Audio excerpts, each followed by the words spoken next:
This week's show is sponsored by mancrates.com. Very simple sell for you. You're having a hard time coming up with a Father's Day gift for a significant other, for your dad, for your husband, for yourself that you got to put on a list. Go to mancrates.com/Eric, E-R-I-C-K, mancrates.com/Eric.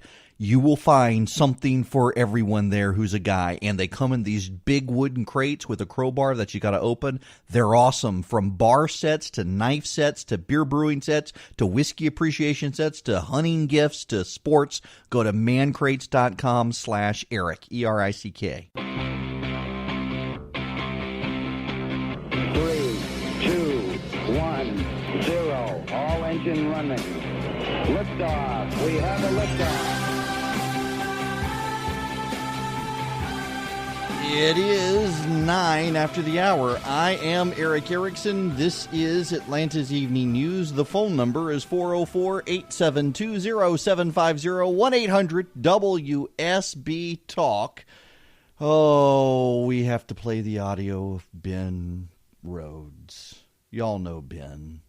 Ben is the Obama national security guy who went on record willing to admit he lied to the media, lied to the American public to sell the nation on the Iran deal, or at least to sell members of the media on the Iran deal, hoping to get them to sell it to the American people. Ben Rhodes, this is from an HBO documentary. This clip has been released of Ben Rhodes, on finding out the news that Hillary Clinton has lost the election. I just came outside to try to process all this.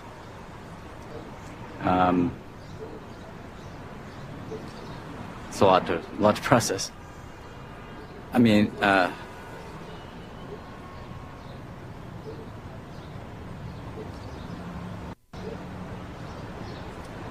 can't even.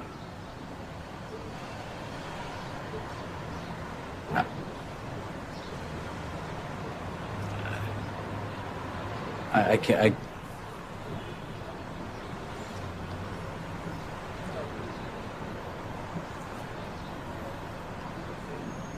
I mean, I can't. I can't put it into words. I don't know what the words are. I mean, how about we suck, or we lost, or oh my God, President Trump. Let's listen to this one more time, shall we? I just came outside to try to process all this.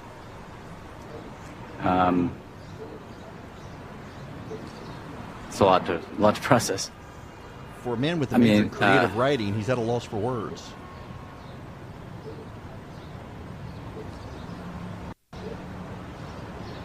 I can't even.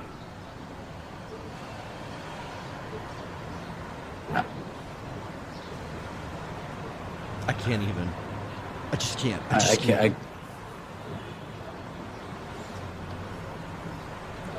You know, I'm going to stop it there. It goes on for another 15 seconds of this. I mean, my staff here thinks I leave too many pauses in between my sentences sometimes on this program. Nothing near what Ben Rhodes was doing that night, at a complete loss for words. Is it any wonder? There's a reason to play this, not to laugh at them, although it certainly is funny. And as a side point, if you take it that hard, maybe politics isn't the thing for you. Is it any wonder, given that reaction, that's the president's national security, one of his national security aides. I don't think he was specifically the advisor. He was one of the aides. Is it any wonder these people concocted a theory that the Russians stole the election? Because, I mean, just you can listen to it in his voice. He cannot believe that Hillary Clinton lost to that guy. Is it any wonder they came up with this idea that the Russians had to have stolen the election? First it was blame Mueller or blame Comey, and then it was the Russians. It was never that Donald Trump beat them. They've never been willing to concede that Donald Trump beat them. It was always an external force other than Donald Trump. And when you see that, when you hear that now, you can kind of grasp the palpable anger that these guys still have. This is someone reacting not to the loss of a political candidate, but to the loss of power itself. And that's an important distinction to dwell on. Y'all, what we're seeing from Democrats right now is this longing for power. Noah Rothman at Commentary, this is an idea, I want to say it's not really original to him, but he articulated it better than anybody. It's something I've dwelled on. Noah did a better job of explaining it. But let me break this down for you in what's going on here. And again, I'm not playing it now for the schadenfreude of it or just the hilariousness of it, but just listen again. Just listen to the silence, if you will, of Ben Rhodes, a senior advisor for Barack Obama, the guy who sold the media by lying to them, he admitted to lying to them, sold them the Iran deal. Listen to this essential real-time mental breakdown in front of HBO's cameras for just a second. I just came outside to try to process all this.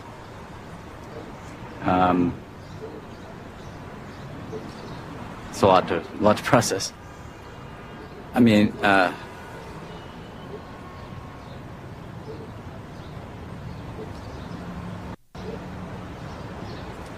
I can't even.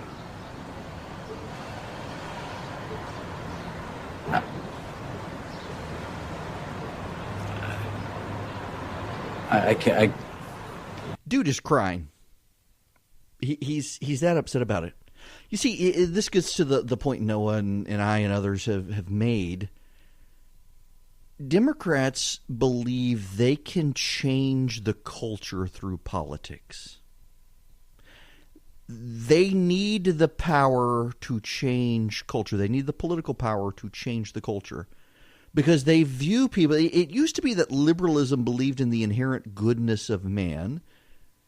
But what modern progressives believe is that, by and large, there are a bunch of bigots keeping other people from power. And the way that you silence the bigots and allow the oppressed to power is that you take power. You find the good and the noble who are on the right side of the history you want to paint, and you put them in power. And then they can go after the bigots. They can go after those little sisters of the poor nuns. They can go after the Hobby Lobbies. They can go after the Chick-fil-A's. They can go after the white men of the South. They can go after the gun owners. And they can put them in their place finally and allow an ascendant culture that has been oppressed for too long. Taking political power has always been about forcing their will and culture. You know, contrast that actually to Trump voters, most of whom voted for the president to protect them from that. Not to assert power for power's sake to change culture, but to assert power to protect them from these people who want the power, political power, to change culture. Because conservatives fundamentally understand that culture changes politics. It's not politics that changes culture. And the left thought they had changed culture enough, and now they needed the political power to go beat down and oppress the bigots, the homophobes, the Chick-fil-A eaters, and the like. That's why they're so angry today, is because they had power for 8 years. They did a lot of stuff by executive order. It could be rolled back. They could not make their gains permanent. And for 2 years, they controlled everything. And the best they could do is Obamacare, which they know deep down actually is collapsing and needs to be fixed. And the Republicans have no desire to fix it. And they punted on everything else, including gun control. How many kids might have lived if during those 2 years they had passed gun control? Can we even say that? I mean, that's what they're thinking. That's what they've got to be thinking. They thought they had it forever. They thought they had a permanent political majority that could bend culture to its will. And they lost it all, and they can't accept it. They can't accept that Donald Trump won. Someone had to steal the election for him. He couldn't have done it. They can't accept that Donald Trump is able to roll back their precious Barack Obama's agenda. They can't accept any of it. And so they're livid. They're angry. They're having a march in the streets. They're throwing people out of their bars and restaurants who wear Make America Great Again hats. You got to go bake the cake, bigot, but don't you come into our restaurant. We don't want to have to serve you because you're an intolerant bigot, and we're tolerant, except of you. That's what this meltdown by Ben Rhodes is. It is the realization that their permanent political majority not only wasn't permanent, but came to an end that night and could be so easily rolled back most all of their gains. And he was deeply, deeply overwhelmed by that fact. This is what happens when you make politics your God. When it's not the real God, it eventually will disappoint you. Let me take a quick time out for a word for a very awesome sponsor whose glass I might have sitting next to me as I record this, and that would be Man Crates. So you'll listen. Whether you're getting gifts for yourself, you got to do a list for your family to give you something, or you're buying for your dad or someone else. The fact is that gift giving for guys, particularly guys who can buy stuff for themselves, is difficult, which is why I really like Man Crates. And this Father's Day, you can get your dad, or put it on the list for yourself, something for your dad. There is like a whiskey appreciation crate or a knife making crate. They actually come in wooden crates with a crowbar for you to open.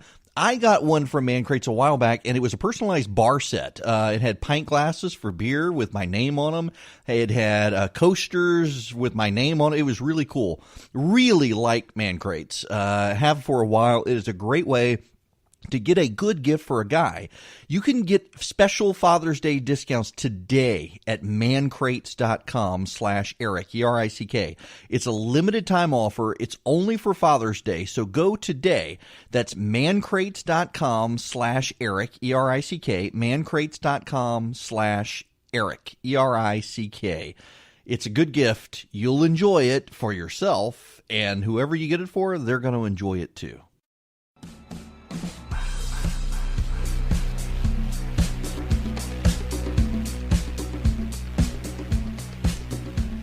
It is 26 after the hour. The phone number 404-872-0750, 1-800-WSB Talk. Sandra Bullock isn't going to run for the Georgia legislature after all. She's out. Going to concentrate on her acting career. Sandra Bullock won the Democratic nomination in Cobb County for one of the state legislative seats there, state house seat. She beat a guy named Eric Allen, who spells his name the right way, E-R-I-C-K. And having won, I guess she's got the Ocean's 8 or Ocean's whatever, the reboot is up, and so she's got to go on a media tour, and didn't think about that stuff when she put her name. Actually, it wasn't that Sandra Bullock at all. It was a different Sandra Bullock, who only won because people thought they were voting for the actress. Yet, listen, we can say that definitively because Sandra Bullock raised and spent virtually no money. She says she was inspired by La Resistance, the Women's March. And so she put her name down. She qualified and put her name on the ballot. And then she won. Unexpectedly, indubitably, she won. And so now she's withdrawn. You can withdraw, and under Georgia law, if you withdraw more than 60 days from a general election, then whoever came in second becomes the party nominee. So it was her versus Eric Allen. She withdrew more than 60 days from the election, so now he becomes the nominee. He's the guy that the party wanted. They didn't want Sandra Bullock. They had never heard of her. They heard of the actress, not this lady. So she's doing the party a big favor by getting out of the way, citing health concerns, which apparently several people who have been in touch with her have said she does have some health concerns. So, and they were more than just the Democratic Party was mad at her. So those were her health concerns. Nope, there's something else there. So she will not be on the ballot in Cobb County. It's a Republican who holds the seat right now, Rich, I can't remember his last name. He's the chairman of the House Judiciary Committee. He is retiring after 20 years, and it is a seat that Democrats are targeting here in Georgia. They might should have left Sandra Bullock on the ballot. Given her name ID, she might have actually won the general, and now it'll be a tougher up for grabs. When we come back, did you hear what Trey Gowdy said? It's got people really upset.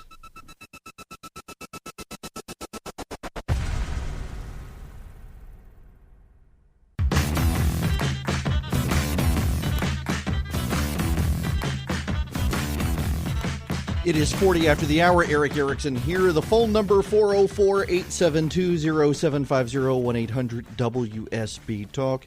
If you text the word show to 444-999, you can get the podcast and the daily email that we send out, show to 444-999.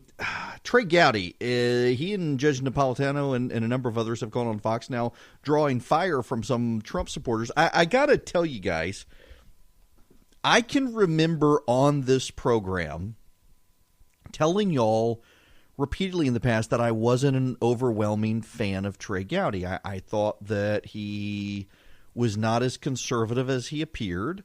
He was very good at managing the media. I didn't think he was the conservative fighter people wanted. And I got blown up repeatedly for saying that during the Benghazi investigation and whatnot. That being said, I also said he prosecuted the Benghazi matter as well as he could. And many of you loved Trey Gowdy.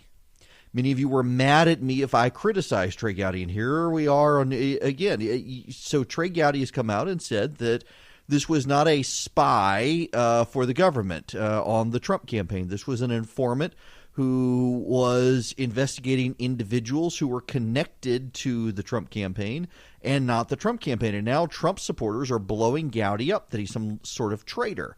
Gowdy has been very consistent through the years. And if you've gone from being a fanboy of Trey Gowdy to hating him, it's you. It's not him. That's the problem. If you don't like what he's telling you now after years of championing, I got an email from a listener who claims to not listen anymore and yet miraculously knows everything I talk about every night, who just is beside himself over Gowdy and just livid that I have corrupted Gowdy. Gowdy and I were on the same team now, and we're all traitors and da-da-da-da-da-da. This is a listener who used to email me angrily when I criticized Gowdy. The fact of the matter is, I'm right. And I try never to have to say that because it should always be implied in everything I say. But I want to make it crystal clear to you people that I'm right on this. And I don't mean it arrogantly, and I realize it comes off that way.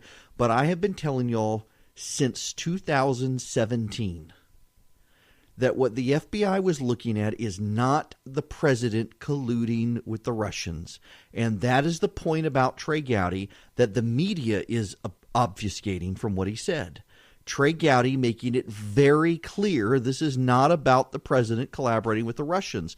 This is about a couple of people who joined onto the president's campaign who had ties to the Russians that were disturbing to the intelligence community based on what those ties were. There was no one looking at whether the president was collaborating to steal the election with the Russians. They were looking at other people trying to see if they were steering the Trump campaign on Russia's behalf.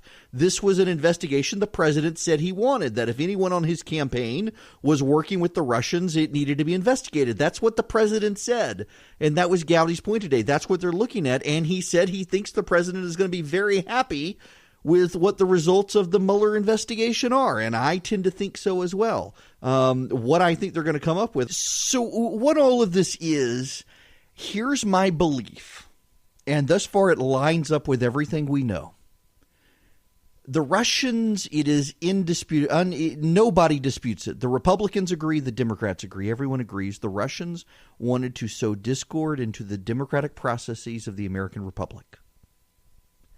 And they did that on both sides of the aisle. Nobody wants to talk about John Podesta's brother, Tony, but Tony Podesta, he had some issues there as well that I think should be investigated. And had Hillary Clinton won, the Democrats would have tried to obfuscate it, but Podesta had questionable ties too. But we're all focusing on Donald Trump because Donald Trump won and no one thought he would win, including Donald Trump. The intelligence community had information that the Russians were trying to disrupt the American political processes. They looked around and who did they see? They saw Carter Page and Paul Manafort on the Trump campaign. That raised suspicions. Paul Manafort in particular has had a history of aligning himself with Vladimir Putin's regime in Russia to try to subvert democratic processes in Eastern Europe. So here he is working for Trump. Let's look at that and see what happens. Let's see where it goes. So they started investigating him. They started investigating Carter Page. That informant happened to come on to the Trump campaign, invited there by Trump staffers, by the way. And he was able to get close to some of them. And I still suspect that he and Carter Page were spilling the beans to the FBI on each other, because part of me is deeply suspicious that Carter Page had to be an informant of some kind, given how often he's been investigated by Mueller and never been indicted. He's like the only guy not to be indicted. And I think what the Mueller investigation is going to show is that there were these people. They were trying to do the bidding of the Russians. They were not successful in doing the bidding of the Russians, but they tried. And so they're being rounded up, many of them charged. But there was no spy per se. When you think of a spy, some clandestine operation. And as Trey Gowdy said, as others have said, those who have actually seen the documentation realize this was a government informant. Now, do government informants spy? Yes. But when you think of a spy, you think of a James Bond or some such, or an intelligence gathering operation. That's not really what this is, what this guy did. He certainly gave information to the FBI. If you want to call him a spy, that's fine. In the vernacular, I get it. But spy has a connotation that this guy is more of an informant. When you are investigating criminals, you tend to have informants who inform on the criminals in exchange for leniency, or they're doing the government's bidding to begin with. And that's Gowdy's point, is that this guy was a government informant, and he was not looking at what Donald Trump was doing. He was not even looking at this point at what the Trump campaign was doing. He was looking at these guys who were close to Russia were doing. And everybody on both sides seems to ignore that fact. I mean, James Comey, for God's sakes, has already gone on the record saying there is nothing the president has done worthy of impeachment. You would think that that guy with his hatred for the president would be calling for impeachment. And when James Comey is coming out saying the president has done nothing worthy of impeachment, that tells me right there is no evidence of any sort of collusion with the Russians. And what Mueller's looking at now is whether or not Paul Manafort, Carter Page, and some of these other guys were trying to steer the campaign unsuccessfully for the foreign elements.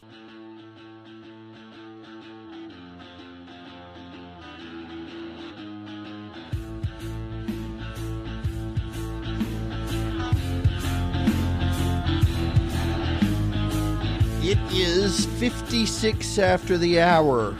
Ambien has many side effects, including, I guess, making you a racist. At least that's Roseanne's excuse for her tweeting about Valerie Jarrett. So a member of Congress, who will go nameless, texted me very early this morning to say, Valerie Jarrett was born in Iran. She's not black.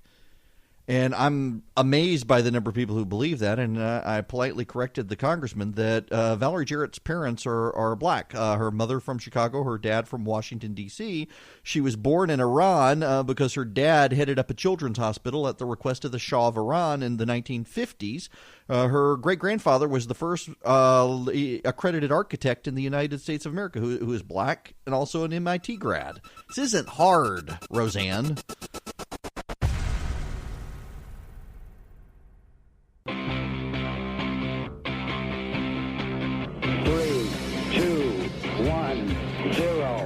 Engine running. Liftoff. We have a liftoff. It is 9 after the hour. I am Eric Erickson here on WSB. The phone number 404-872-0750, 1-800-WSB Talk. In anticipation for my future cooking show that no one has yet decided to take me up on, I read cookbooks like some of you read novels. Here's something I learned during the break reading through a cookbook. R.C. Sproul would laugh at this. Did you know that Devil's Food Cake first appeared in a magazine called Table Talk? Now, what's so funny about that is R.C. Sproul, the theologian who passed away last year or earlier this year, his devotional magazine is called Table Talk. I'm sure he would get a laugh at the fact that Devil's Food Cake first appeared in 1893 in an issue of Table Talk. Now, I'm sure you wanted to know that. Let's get into the news. The President of the United States has signed a new law today, a law Barack Obama said he wanted to pass and never actually pushed. The Trump administration pushed for this law. It is a right to try law, not right to die, right to try, and it is for people with terminal illnesses or illnesses for which there are no cure, and it allows them to try experimental drugs. In many cases, the FDA can block people now. And this is legislation. I think it's, as many of you know, my wife has a form of lung cancer. It is genetic. You don't need to email me about radon. It is genetic. There is no cure for it, and she takes a small pill every day. It's a type of oral chemotherapy, and it keeps it in remission for now. The cancer will eventually mutate around it, and thankfully there's another drug. But potentially this law, as more and more of these treatments become experimental and the cancer mutates beyond the existing drugs, this could potentially help in hopefully the far distant future. It is a good law. And it is one that many people praised and many people wanted until Donald Trump supported it. This is the level of tribalism that we now have in this country, where many, many people wanted this law passed, Democrats and Republicans alike. Barack Obama said he was going to do it. He never did, and now Trump has done it, and suddenly these people are like, oh, this is a terrible law. Drug makers upset about it, and they've got some Democrats complaining. Thankfully, not the majority of them. It's a good law. Here's the president signing this law today. With the right to try law I'm signing today, patients with life-threatening illnesses will finally have access to experimental treatments that could improve or even cure their conditions. These are experimental treatments and products that have shown great promise, and we weren't able to use them before. Now we can use them, and oftentimes they're going to be very successful. It's an incredible thing. The right to try also offers new hope for those who either don't qualify for clinical trials or who have exhausted all available treatment options. There were no options, but now you have hope. Now you have hope. It was a good statement, a good law signed.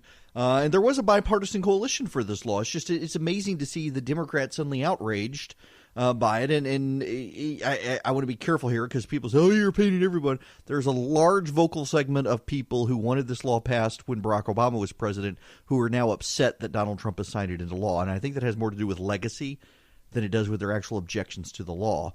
So the objections to this law are that it could potentially put insurance companies and doctors in liability situations if the drugs cause more harm than expected. There's also the insurance costs. Insurance companies don't want to cover the costs in some cases. They don't want to pay for it, and I get the concerns, but for years people have wanted access to treatments that they otherwise couldn't have, and I think overwhelmingly this is a good law and good for a bipartisan coalition signing this. You know, it's actually gone unstated how many laws of late have been passing on a bipartisan basis. The right to try law is one that passed on a bipartisan basis. Criminal justice reform is headed towards passing the Senate now. David Perdue from Georgia has come on board. It's going to pass on a bipartisan basis. The repeal of portions of Dodd-Frank is passed on a bipartisan basis. And the media is not covering these. The media wants to cover all the antagonism. And, Washington doesn't work. Folks, I sound like a broken record when I say it. I said it on CNN yesterday. Gridlock in Washington is a feature, not a bug.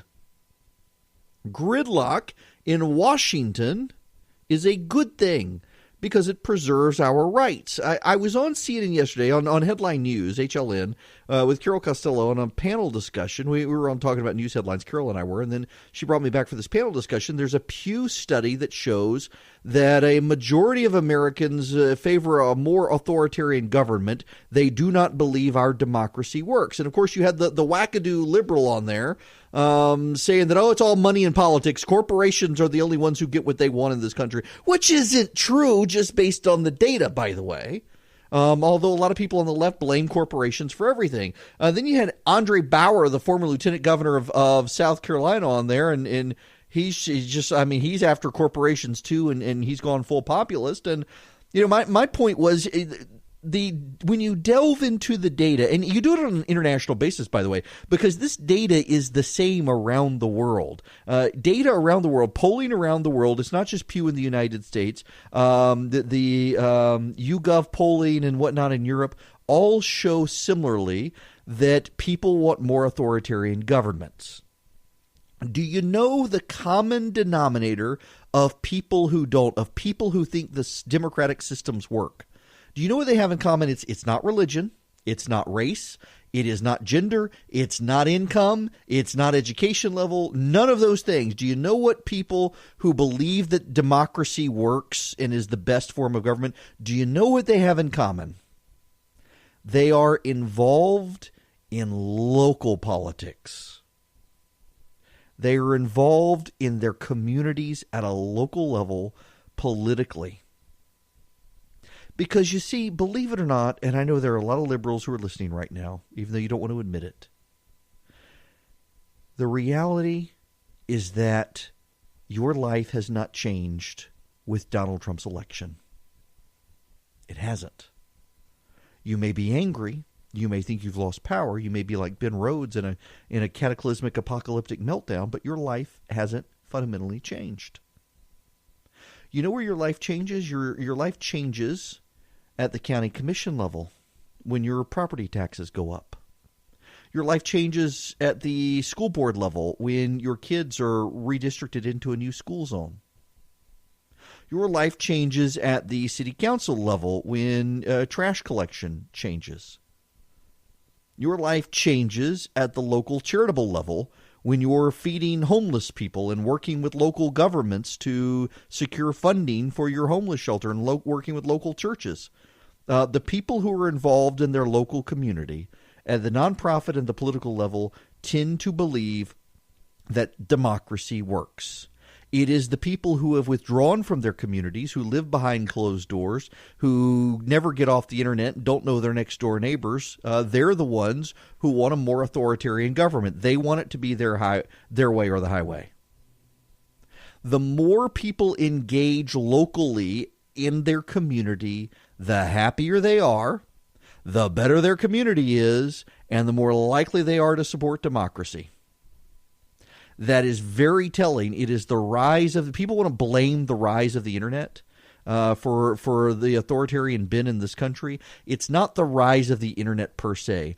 It is people's turning inwardly indoors and building online communities of people who think exactly like them, who have exactly the same interest, exactly the same views, and they don't relate to people who are different anymore. They don't go out and help their local community. That's not helpful or healthy for society, and it's showing in the polls as people, regardless of political ideology, want a more authoritarian government because it's now their way or the highway. They can't understand why there's any obstacle or opposition because they don't know anyone who's opposed to what they want anymore because they're online with their friends who think and act exactly the same way all the time. Let me take a quick time out for a word for a very awesome sponsor whose glass I might have sitting next to me as I record this, and that would be Man Crates. Y'all listen. Whether you're getting gifts for yourself, you got to do a list for your family to give you something, or you're buying for your dad or someone else. The fact is that gift giving for guys, particularly guys who can buy stuff for themselves, is difficult, which is why I really like Man Crates. And this Father's Day, you can get your dad, or put it on the list for yourself, something for your dad. There is like a whiskey appreciation crate or a knife making crate. They actually come in wooden crates with a crowbar for you to open. I got one from Man Crates a while back, and it was a personalized bar set. It had pint glasses for beer with my name on them. It had coasters with my name on it. It was really cool. Really like Man Crates. Have for a while. It is a great way to get a good gift for a guy. You can get special Father's Day discounts today at mancrates.com/Eric, E-R-I-C-K. It's a limited time offer. It's only for Father's Day. So go today. That's mancrates.com/Eric, E-R-I-C-K, mancrates.com/Eric, E-R-I-C-K. It's a good gift. You'll enjoy it for yourself, and whoever you get it for, they're going to enjoy it too.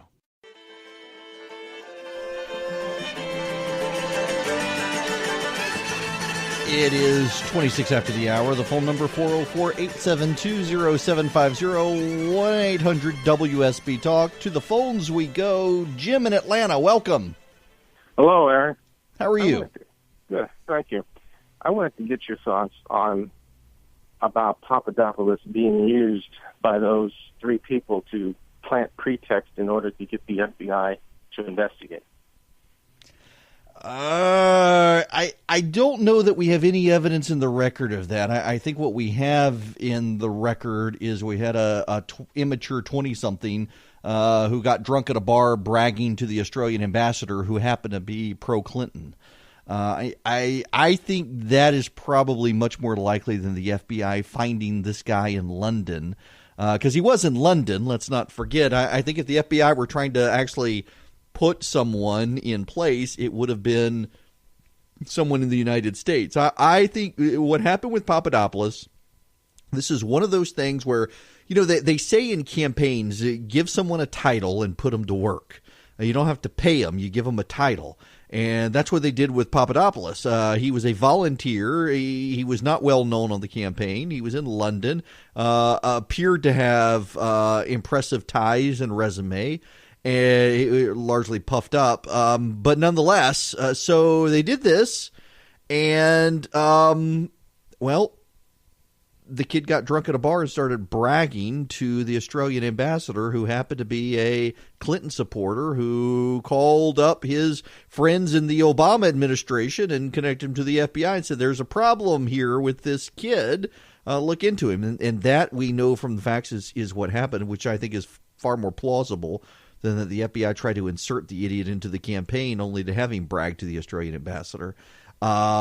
There's trouble there for Papadopoulos for sure. And I still think keep an eye on Carter Page and what pans out there.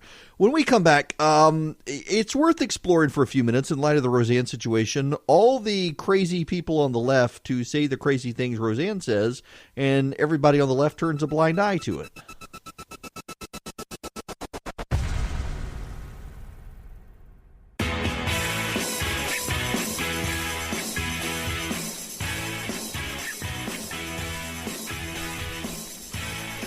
It is 39 after the hour. The phone number here at WSB is 404-872-0750 or 1-800-WSB-TALK.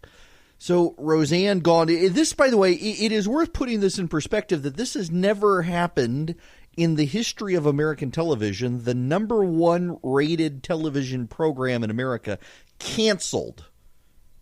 That has never happened before in the history of television. The number one show canceled. I'm actually stunned that it's the number one show, and that should probably tell Hollywood something. I think Hollywood is going to learn the wrong message from the cancellation of Roseanne. They're going to decide that, oh, well, we shouldn't cater to those bigoted, awful Trump voters. Look at Roseanne. Instead, what they should learn is, people still want to be united and come together and have a level of distraction from the political news of the day, even though Roseanne wasn't completely non-political given the topic and design of the show. It was something where people could find common ground. And you even had liberal commentators saying that they watched. I'm apparently one of the few people who didn't like it. I'm not a fan of Roseanne. By the way, I'm not someone who refuses to engage with an artist because I hate their political views. Pearl Jam is the greatest band. And if you think otherwise, you're wrong. Pearl Jam is the greatest band. And its lead is Eddie Vedder, who is a pro-abortion leftist. It's still the greatest band. The music is phenomenal. And there's just no way I would stop listening to Pearl Jam, even though I disagree with the political views of the members of the band. Same with Hollywood. My goodness, the number of movies I would not see if I refused to go. I intend to go see Deadpool tonight, as a matter of fact. Filled with a bunch of Hollywood liberals. But I expect a very funny movie. And Hollywood's going to take the wrong lesson from this on how to engage. with Trump voters, and they're going to go more to the left, I'm afraid. It's going to impact people like Tim Allen, whose show was on the verge of or possibly is being resurrected as another way to connect with Trump voters. Hollywood shouldn't feel the need to connect with Trump voters. They should feel the need to connect with America. And what Hollywood is doing is they're segmenting themselves. And then look at all the other people out there. You've got Alec Baldwin and all the bat poop crazy things he has said over the years. Or Keith Olbermann, who's getting a job on ESPN, despite all the crazy things he said. The left, again and again and again, is far more tolerant of people on their side saying obnoxious, terrible things than of anyone who's connected to anyone on the right or to Donald Trump. I mean, they were fine with Donald Trump. I mean, the Access Hollywood stuff, that happened years ago, the Access Hollywood stuff, and they were perfectly happy to keep it under wraps and protect Donald Trump until he ran for president. And then they tried to use it against him, and it didn't work, and that just made him even more mad. There is a double standard. There are numerous people on the left who have said terrible things. Wanda Sykes, for Pete's sakes, one of the writers on the Roseanne Barr show, has wanted Rush Limbaugh to die, said terrible things about him and about conservatives. I mean, you've got Joy Reid on MSNBC who wrote a bunch of things that I think are perfectly fine, but gay rights activists are deeply opposed to, and she's claiming that there was a hacker who hacked her. They can't find the hacker, but they're claiming it, which is nonsensical. You've got people like the root.com. And who is this person? Monique I don't know who Monique Judge is. A friend of mine said, let's see. She's some sort of writer. Yes, in Hollywood. And she writes for The Root, a racial commentary site, and called, quote, Ben Carson, quote, a monkey of the porch variety. She said that of him. And the left hasn't driven her off. They're perfectly fine with her. They're perfectly fine with all of these terrible statements on the left, but you have to be of the left to be able to say them. So, yes, people on the right have a legitimate point to make. Even though you can disagree with what Roseanne said, it's a legitimate point to make that if she was on the left, they wouldn't have driven her away and canceled her show so quickly, if at all, because they protect their own on the left. You know, I got to make one other point on this, and that is the attacks on Bill Maher, who compared Donald Trump to an orangutan. Now, I feel full disclosure here, I don't know Bill Maher well. I have been on his show twice. He's always been very cordial off air. His staff is actually very great, but I don't really know him well. He's not a friend. I've been on his show. He is a free speech absolutist, though. And people are saying, well, he compared Donald Trump to an orangutan. What's different? The difference here is that there is no history of comparing orange or white people to orangutans as racist, and there is a very long history of comparing black people to apes by racists. That is a fundamental underlying difference here. I don't know that there's any reason to engage in the whataboutism, as people are prone to do these days. What about this? What about that? You know, there can be bad things, and they're not relevant to the conversation right now. But what there is, and I think is a very valid point raised by people on the right, is the left's willingness to stand by their side and continue to promote in Hollywood and elsewhere people who have done and said bad things, racist things, outrageous and offensive things, and then so quickly and easily discard other people who do the exact same thing because of their political views. But all that being said, there's a point that I think needs to be made, and that is this. ABC, for better or for worse, they gave Roseanne Barr another chance, and she blew it. She's not a victim. She did this herself. She should have known better. All of us do things we regret. Many of us do things publicly. I have been on the front page of the New York Times for dumb things I've done. But Roseanne is the #1 show on television. in her name. The show is called Roseanne, and she did this after being given ample opportunity for Grace and Mercy by ABC and another shot. We should all want another chance, and we should all be willing to forgive Roseanne. But when you're given another chance and you pour gasoline on yourself and strike a match, well, guess what's going to happen?